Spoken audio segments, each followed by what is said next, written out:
Assalamualaikum warahmatullahi wabarakatuh. Di sini saya akan membacakan seputar negara Prancis.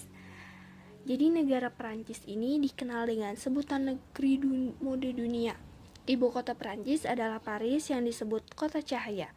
Wah, Prancis terkenal sebagai negara mode di dunia dan memiliki salah satu keajaiban dunia, yaitu Menara Eiffel yang terletak di kota Paris. Negara ini juga dikenal dengan di bidang kuliner, anggur, musik, seni, kereta api, super cepat, TGV, reso-reso, sky, di pegunungan Alpen, dan pusat-pusat wisata lainnya. Sektor pariwisata menyumbangkan devisa yang sangat besar bagi negara ini. Prancis merupakan negara tertua ketiga di dunia setelah Ethiopia dan San Marino. Di bidang ekonomi, negara ini memiliki tingkat stabilitasan ekonomi keempat dan kekuatan militernya nomor 6 di dunia. Panorama metropolitan Perancis sangat beragam. Di bagian utara dan barat terdapat pesisir pantai, sedangkan di bagian tenggara terdapat pegunungan Alpen dan pegunungan Pyrenea. Di bagian barat daya, daerah dataran tinggi lainnya adalah Masif Sentral, Pegunungan Jura, Vosges, dan Pegunungan Argen. Perancis memiliki bendera yang berwarna biru, putih, merah. Arti dari bendera Perancis memiliki bendera yang berwarna biru, putih, dan merah yang tersusun secara horizontal. Bendera dengan warna demikian diadopsi sejak tahun 1789. Terjadinya revolusi Perancis, di mana desain bendera yang bersangkutan menyimbolkan nilai-nilai yang diperjuangkan dalam revolusi. Makna dari bendera Perancis: biru melambangkan kebebasan, warna putih melambangkan kesetaraan, dan warna merah melambangkan persaudaraan. Selanjutnya, kondisi geografis negara Perancis. Geografis Perancis adalah letak geografis negara Perancis di Eropa Barat yang berbatasan dengan Teluk Biscay dan Selat Channel di antara wilayah negara Belgia dan Spanyol, serta di sebelah selatan Inggris Raya. Negara Perancis berada di benua Eropa, tepatnya di Eropa Barat. Secara astronomis, Perancis terletak di 42 derajat LU sampai 51 derajat LU dan 5 derajat PB sampai 8 derajat BT. Batas-batas negara Perancis. Bagian timur berbatasan langsung dengan negara Jerman, Swiss, dan Italia. Bagian barat berbatasan langsung dengan Teluk Biscay. Bagian utara berbatasan langsung dengan Selat Inggris dan Belgia. Bagian selatan berbatasan langsung dengan Laut Mediterania dan Spanyol. Selanjutnya ada kondisi sosial negara Perancis. Jumlah penduduk negara Perancis 67,39 juta pada tahun 2020. Bahasa resmi Perancis, bahasa resmi Perancis, Perancis. Ibu kota Paris, agama 47% Katolik, 2% Protestan, 1% Ortodoks Timur, 33% tidak beragama, 4% Islam, 2% Buddha, 1% lainnya, dan 9% tidak menjawab. Suku bangsa negara Perancis. Etnis modern Perancis adalah keturunan bangsa Keltik, Iberia, Ligurians, dan Yunani di selatan Perancis dicampur dengan bangsa Jerman.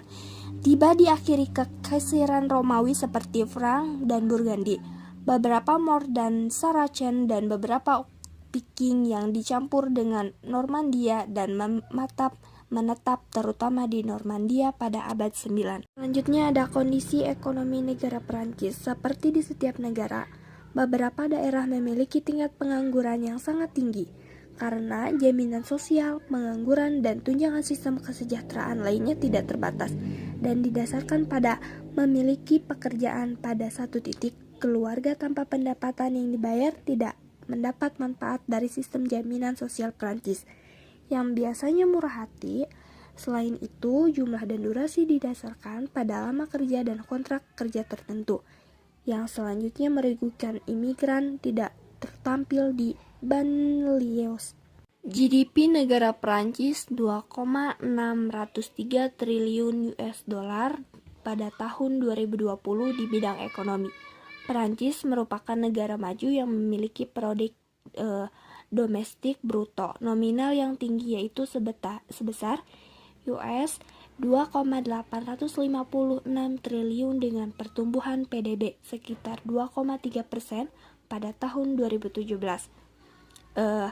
Prancis memiliki pendapatan per kapita yaitu 38,702,346 US dollar pada tahun 2020. Jadi rekor ini turun dibanding sebelumnya yaitu 287 US dollar untuk 2019. Data GDP per kapita Prancis diperbarui tahunan dengan rata-rata 17,699,198 US dollar dari tahun 1957 sampai 2020 dengan 64 observasi. Sektor ekonomi negara Prancis. Yang pertama, industri kimia. Prancis terkenal dengan industri kimia dan mempengaruhi kondisi ekonomi mencapai 18,5 miliar euro pada tahun 2017. Jenis bahan kimia yang diproduksi banyak digunakan untuk pembuatan sabun, deterjen, kosmetik, dan hingga minyak wangi.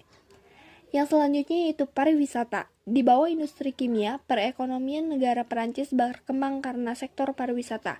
Ekonomi yang dicapai dalam sektor ini adalah 77,7 juta euro yang berasal dari 30% turis domestik dan 70% turis asing.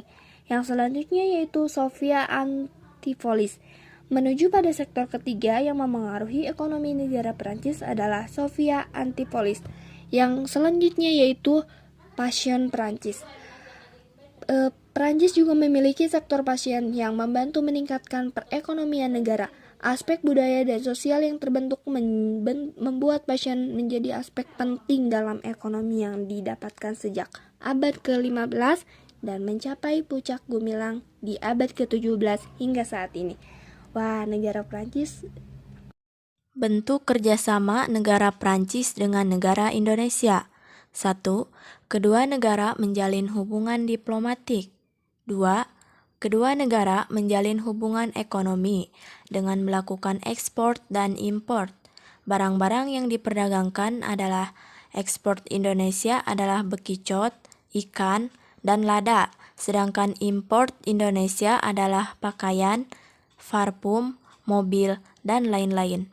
Yang ketiga, dalam bidang sosial budaya, kedua negara saling mengirimkan misi kebudayaannya. Dan yang keempat, dalam bidang kesehatan, kedua negara saling tukar-menukar informasi dan memberikan bantuan obat-obatan. Yang kelima, dalam bidang pendidikan, kedua negara saling tukar-menukar mahasiswa untuk meneruskan pendidikannya. Yang keenam, dalam bidang pariwisata, banyak orang Prancis yang berkunjung ke Indonesia dan sebaliknya orang Indonesia berkunjung ke Prancis. Fakta unik negara Prancis. Yang pertama, menggunakan nuklir sebagai pembangkit listrik. Yang kedua, peringkat ke-17 di dunia dalam pengurangan karbon dioksida. Yang ketiga, produsen film terbesar kedua di dunia. Yang keempat, terbesar kelima di dunia untuk perekonomiannya. Yang kelima, produsen wind terbesar di dunia. Yang keenam, peringkat ke-7 negara sadar lingkungan. Yang ke-7, puluhan taman nasional dan 49 taman alam. Yang ke-8, bahasa terpopuler kedua di dunia. Yang ke-9, Menara Eiffel. Dan yang terakhir, Tembok Cinta.